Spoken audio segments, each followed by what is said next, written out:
The lights were bright, but not warm. This wasn't church. This wasn't Congress. This was a different kind of arena, and Mike Johnson knew it the second he sat down. Across from him sat Rachel Maddow, half smile, full control. The camera light turned red. The countdown ended. She leaned in and launched. "Mr. Speaker, do you govern for the Constitution or for Leviticus?" The audience off-screen chuckled, just enough to let you know where the room stood. Johnson didn't flinch, didn't blink. He folded his hands, waited. Maddow pushed again. "You've quoted scripture more than policy. So let's ask plainly, do you believe America should be run by your faith?" She didn't raise her voice. She didn't have to. The framing did all the shouting. On-screen graphics read, "Christian nationalism, theocracy in the House."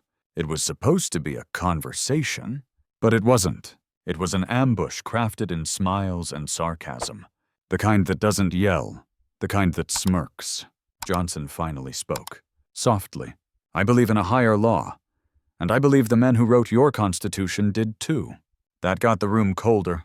Maddow's smile widened more blade than grin. "So you admit it. Your politics are faith-based. How is that not extremist?" Johnson tilted his head. "Would you call Martin Luther King Jr. an extremist?" A pause. Tight. Sharp. The air shifted. Maddow moved on quickly. "This is a secular country, Mr. Speaker. That's not an opinion. That's the law." He nodded. "And secular doesn't mean soulless." No reaction. Just silence. And then it came.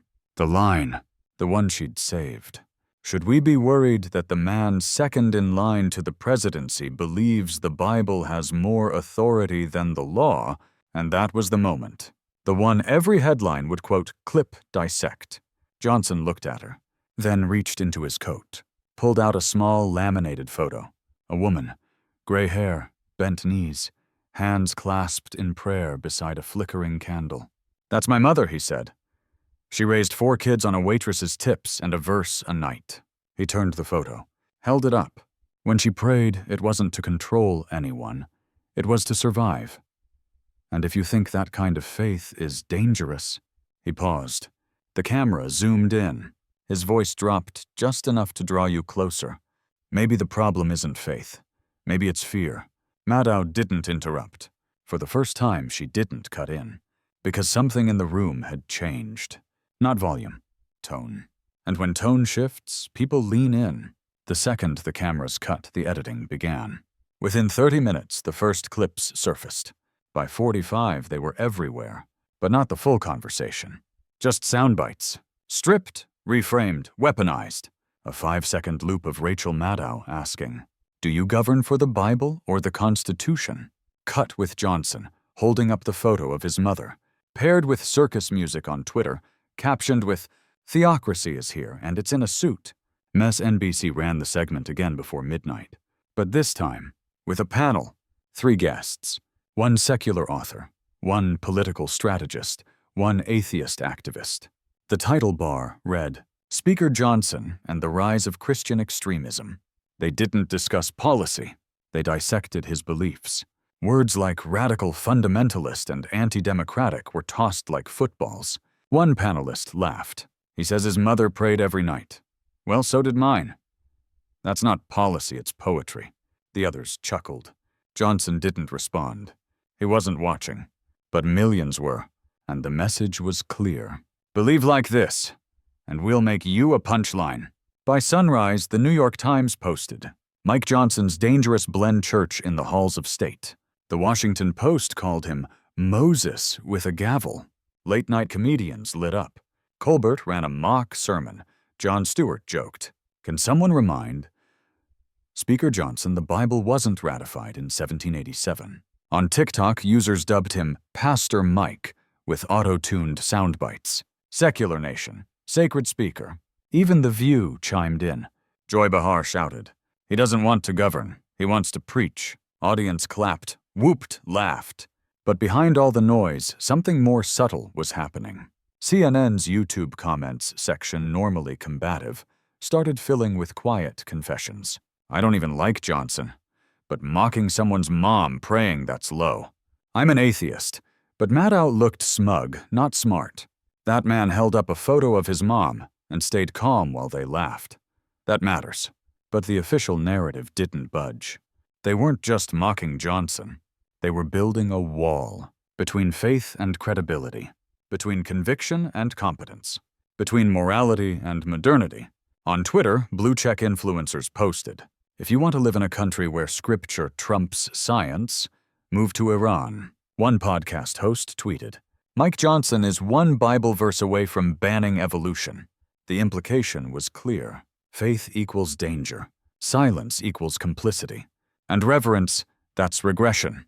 But Johnson didn't reply. No angry tweet. No press statement. No Fox News appearance. He simply returned to work, voted on bills, attended hearings, held his laminated photo in his breast pocket. And that silence, that unnerved them. Because when a man doesn't fight back, not with rage, not with spin, not with counterpunches, but with stillness, the media loses their favorite weapon. Control. Long before MSNBC, before Congress, before the microphones in the marble halls, there was a kitchen. Dim light, flickering gas stove, and a candle, always burning. Mike Johnson was 8 the first time he noticed it. His mother lit it every night just before washing dishes. Same spot, right by the window under a yellowing photo of his father in uniform. He once asked her why she did it. She didn't answer with words. She just touched his head, closed her eyes, and whispered, "Because some days, baby, the light inside us needs help." That was the first time he understood faith wasn't ceremony.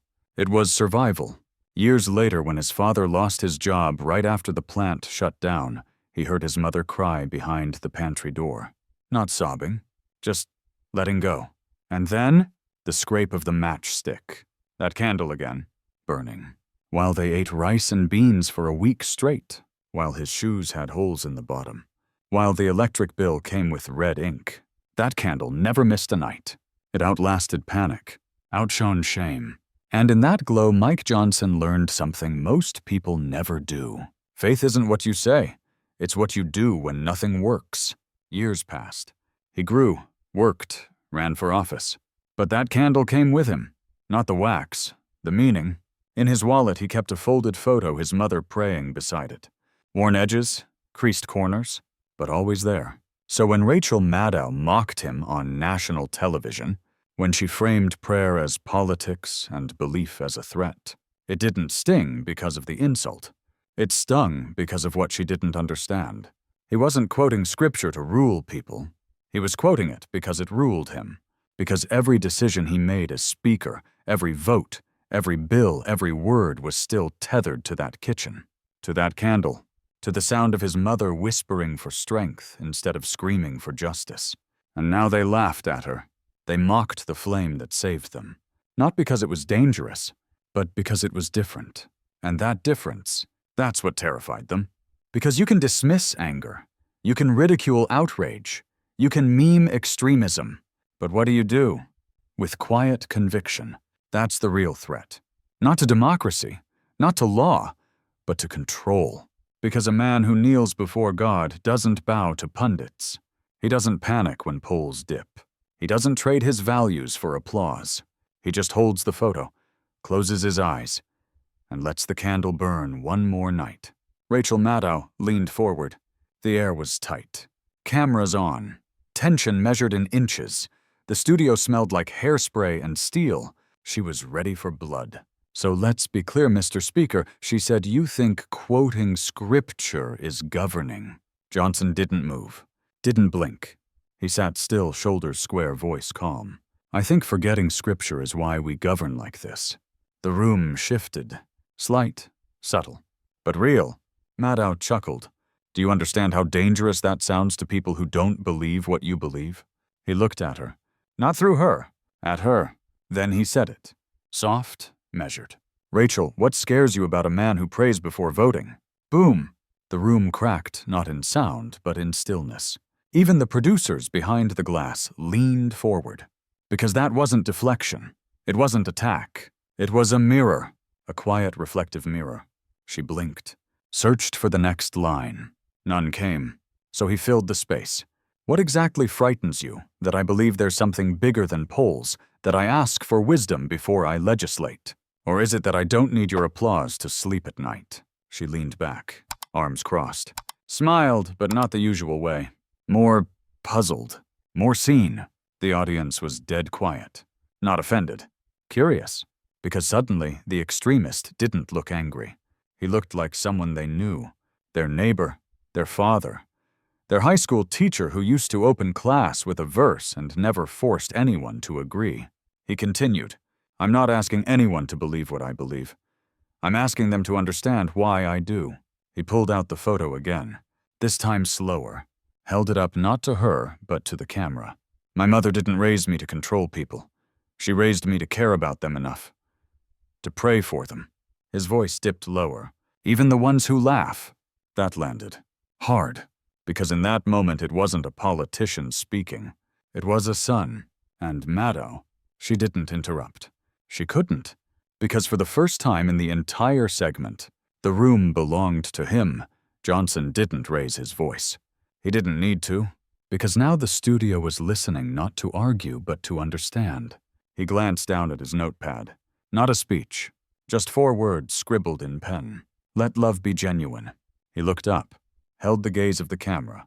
Not to perform, to speak. Romans 12:9, he said, let love be genuine, abhor what is evil, hold fast to what is good. No dramatic pause, no preacher tone, just words, spoken like a man who'd lived them. He looked to Maddow. You asked why I bring faith into this room. That's why. He tapped the page gently. Because governing without love isn't leadership. It's management. And I wasn't elected to manage souls. I was sent to guard them. That line shifted something. Not on camera. Behind it, the floor manager, a woman named Elise, looked away from her monitor, blinked twice. The lighting guy, a veteran of 20 years, whispered, that's good without meaning to. And the camera operator, a black man in his late 50s named Marcus, stood still, eye pressed to the lens, but nodded. Once. Slow. Maddow noticed. Everyone did. But no one said a word. 'Cause you can't mock that. You can't meme that. It doesn't trend. It transcends, Johnson continued. If quoting the Bible is dangerous, then maybe the danger isn't the verse, it's what we've forgotten it asks of us.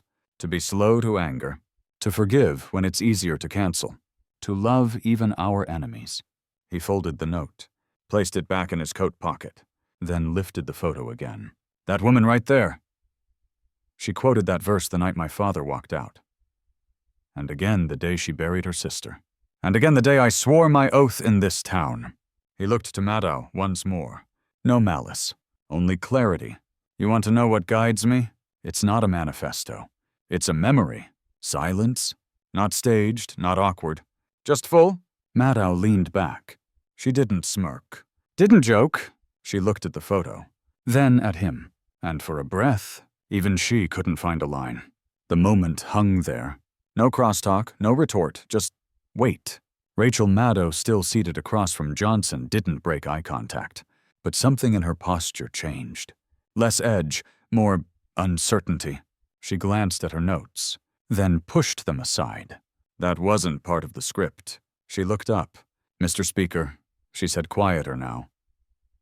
Do you understand how deeply divided this country is? How dangerous mixing faith and power can be? Johnson nodded. I do. He leaned forward, slow, respectful. But Rachel, do you believe morality should be mocked when it's quiet? That question. It didn't attack, didn't accuse. It invited, and it landed, because everyone in that room and everyone watching at home had felt the weight of that truth, even if they couldn't say it out loud. You can mock loud faith. You can challenge angry faith. But quiet conviction, that's harder. Maddow's expression softened. She opened her mouth, then paused. Closed it again? Johnson didn't gloat. He didn't push. He let the silence breathe. Because sometimes the loudest statement isn't what you say, it's what you let others feel. And in that space, the audience felt something they hadn't expected. Respect. Not agreement, not conversion. Just respect. A rare thing in modern America. Johnson spoke again. This country doesn't need louder leaders. It needs deeper ones. We've had enough shouting, enough showmanship, Enough side-taking. What we lack is stillness and sincerity. He folded his hands on the table, looked not at Maddow, but into the camera. If we lose the ability to disagree with dignity, we lose the republic. Behind the glass, a young producer wiped her eye. She hadn't expected to care. She'd come in ready to clip the next viral gaffe. Instead, she found herself whispering. Wow. Maddow sat quietly. Then, almost in a whisper herself, I didn't expect this conversation to go this way. Johnson smiled. Not triumphant, just honest. Neither did I. The camera held the shot, and for the first time in a long time, a political conversation wasn't about winning. It was about remembering. It wasn't in the rundown, wasn't in the script, wasn't in the shot list. But when it happened, no one moved to stop it. A soft shuffle from behind the cameras, a pause in the earpieces, a murmur from the crew. He stepped out slowly, gray beard, cable in hand, faded MSNBC polo tucked into worn jeans. His name was Victor Mendez, head audio tech, 32 years in television, invisible on air, essential off it. He cleared his throat, not to interrupt, to be heard just once. I wasn't gonna say anything. Victor began, voice a little hoarse. But I heard what he said. About his mama. Everyone turned. Johnson looked up, startled, respectful. Maddow blinked. Victor raised his hand, holding up his phone. A picture. His grandmother. Candles in the background. Same posture, same silence. She did the same thing he said. Lit candles, read psalms out loud. Said God would protect us even when we didn't have rent money. He looked around the room. Some folks think that's backward, outdated, cute. But for a lot of us, it was the only light we had. No one interrupted. Not even the director. Because sometimes production stops for truth. Victor turned to Maddow. Gentle, not accusatory. Rachel, I admire you. I do. Watched your work since you started. But tonight, he pointed at Johnson. That man didn't preach, he remembered. Then he stepped back. No applause, no grand exit. Just silence. The kind you don't fill with commercials. The kind that makes editors rethink their timelines. The kind that reminds you, this isn't content, it's connection. Maddow swallowed, looked at Victor, then at Johnson. Her next line. Didn't come? Because how do you argue with a man who's just confirmed? What he said, that was my grandmother, too. The clip didn't explode. It spread, like a hymn whispered across pews. Not flashy, not hyped, just real. Victor's words, unscripted, unfiltered, ended the segment. MSNBC didn't cut him. They couldn't. Because what do you edit? When truth just walked into your studio with a lanyard and a photo, within the hour, the full broadcast was online. But the viral moment wasn't Rachel's question, wasn't Mike's verse. It was Victor's quiet voice saying, that man didn't preach, he remembered. By morning, the internet had moved on. But people hadn't. Churches shared the clip, not the political parts, just Victor's face and that photo. On Facebook, a retired teacher posted, that candle in his grandma's house. Same one I light every Sunday before my daughter calls. On YouTube, a young pastor added, he didn't speak as a Republican, he spoke as a son. In Oklahoma, a veteran named Dwight emailed the video to his 4 grandsons with one line. This is what manhood used to sound like. The networks didn't know how to spin it. CNN reran it without commentary. Fox just said watch and decide. But something deeper was happening. At a diner in Georgia, a waitress paused to rewatch it between tables. At a barbershop in Ohio, 3 men played it on loop and didn't say a word. In a break room at a trucking depot outside Nashville, someone wrote on the whiteboard, "Let love be genuine." Underneath, someone else added. Victor said it best. The political divide didn't disappear. But for 72 hours, America remembered something. Not about Mike Johnson, not about MSNBC, but about faith that doesn't scream, about memory that doesn't lie, about the power of someone ordinary saying, I see you. And I remember too. It wasn't a media moment. It was a mirror. And in that mirror, millions saw their mother's hands, their father's silence, their grandma's prayers. For a moment, the noise didn't win. The candle did. The show ended. No press scrum, no celebratory spin, no party waiting backstage. Mike Johnson walked out the side door of the studio into the cold DC air. No cameras followed. Just his aide a few paces behind. Silence stretched between them, clean, quiet, respectful. He didn't speak until they reached the car. "Did we win?" His aide paused, looked down, then offered. "Victor did." Johnson smiled. That was enough. Back at home, the lights were low. His wife had stayed up not for the coverage, she never watched it live. She waited for the man, not the moment. He walked in, coat still on. She hugged him. Tight. Longer than usual. No words. Then his son, 10 years old, peeked around the corner holding a candle. The kind they used for Advent. "Can we light it, Daddy?" Johnson knelt. Lit the wick. Watched it flicker. His boy asked. "Was Grandma on TV too?" He nodded. "She always is. When I speak truthfully, she's standing right behind it." They sat in silence for a few minutes. The room glowed orange and gold. A warmth not from victory, but from validation. Because something sacred had happened. Not in the studio, not online, but here, in the space where family watches you become what you preach. Later that night, he opened his email. Hundreds of messages. From strangers, from skeptics, from pastors, from atheists. But one stood out. A single line sent from an unverified account. "She prayed for you. Now the rest of us are too." Attached was a photo. A woman's hands. Wrinkled, steady. Holding a candle. Johnson closed the laptop. Not to disconnect, to protect the stillness. Because in that moment, he realized his mother's flame had not gone out. It had multiplied. Not with fury, not with politics, but with quiet recognition that truth, when spoken gently, can echo louder than a shout. Across the country, something stirred. Not riots, not rallies, not retweets. Something quieter, deeper. It started with a woman in Iowa. 82, widow, no smartphone. She printed out a screenshot of Victor's moment, taped it to her fridge. Above it, she wrote in shaky ink, "Me too." In Florida, a barber named Ellis turned the volume up when customers laughed at the clip, then said softly, "My mother lit a candle too, every time Dad was late from work." Nobody joked after that. In Kentucky, a young mother watched the segment at midnight, baby asleep on her chest. She hadn't prayed in years. But that night she did. Not out of guilt, out of remembrance. In Oregon, a former Marine posted, "Didn't vote for the man. Still don't agree with him." But that moment, that was America. The clip didn't trend. But it didn't vanish either. It moved. Through inboxes, through pulpits, through front porches and back pews. Pastors didn't use it to prove a point. They used it to heal one.